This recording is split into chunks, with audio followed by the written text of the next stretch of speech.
Welcome to The Explainer. Today, we are diving into the most fundamental battle any of us will ever face. Yeah, I'm talking about the one that's happening right now inside your own head. We're going to unpack a science-backed toolkit for focus and drive, and we're going to do it by blending some hard neuroscience with some really powerful motivation.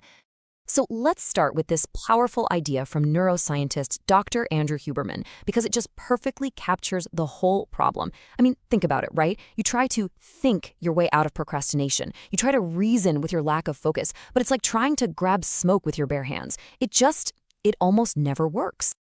And this single question right here, this is the key to everything we're about to cover.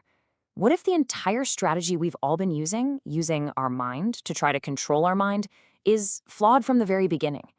What if there's, I don't know, a backdoor? Okay, so let's get right into the battle itself. It really does feel like a constant war inside your own head, doesn't it? You're fighting off distractions, you're fighting procrastination, and you're fighting that incredibly frustrating lack of motivation for the very things you say you want to do. You know, the motivational speaker, David Goggins, he puts it so bluntly. This is not some minor inconvenience we're talking about. This is the fight. And the outcome of this fight determines whether your brain becomes your greatest weapon or your own personal prison. But here, this is where neuroscience comes in and just completely reframes the entire struggle for us. What if what we've been calling laziness isn't a character flaw? What if it's not some moral failing, but actually a biological signal? Well, according to Dr. Huberman, that feeling of resistance you get right before a tough task, that urge to do literally anything else, that's not just in your head. It is a real physical aversion to the agitation and the stress that comes with deep, focused work. And here is the huge mistake almost all of us make.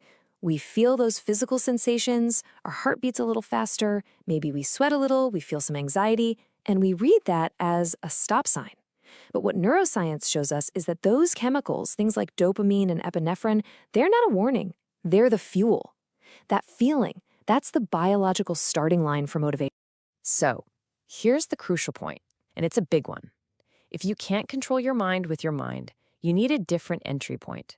And that entry point is your body. And this is the most important shift you can possibly make.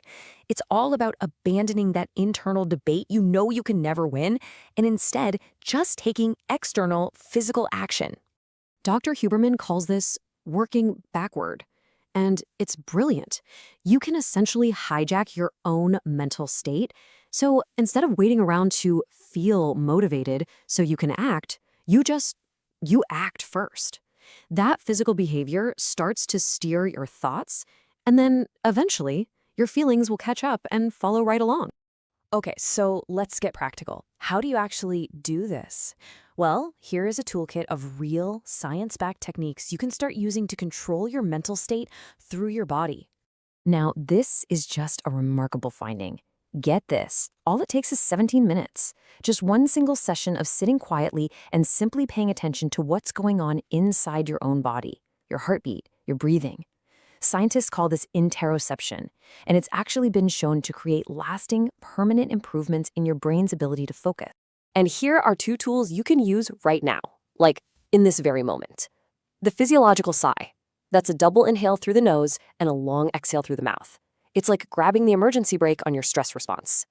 And visual focus, just staring at one spot for 30 to 60 seconds, it acts like a zoom lens for your attention, physically narrowing your field of view to instantly jack up your alertness. And for building that long-term mental strength, Dr. Huberman suggests two incredible practices. First, brutally honest journaling. The key is knowing no one will ever read it. That's how you get the chaos out of your head. Second, you have to consciously train your brain's brakes. Think of it like a muscle. Every single time you suppress a small urge, like not checking your phone the second it buzzes, you're doing one more rep, and you're strengthening the neural circuits for self-control. So, now you have the tools, but what about the mindset? What does it take to actually use them day in and day out? Well, it is all about redefining your baseline, your entire definition of what is normal. Goggins' whole philosophy is about making the hard work, the discomfort, your new home. Because when your brain finally realizes this isn't some temporary visit, that this is the new operating procedure, it stops fighting you, and it starts adapting.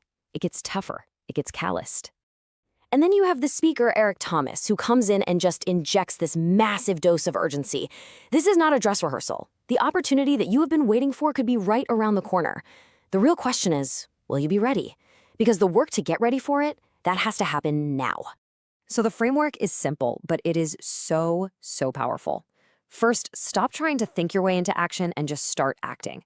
Second, build a toolkit of physical practices so you can control your state. And third, redefine your normal so that discipline isn't something you have to turn on. It just becomes your default state of being. Because ultimately, the science gives us the map and the tools give us the vehicle. But you're the one in the driver's seat. You have to be the one to take that first physical step. The choice, as it always is yours.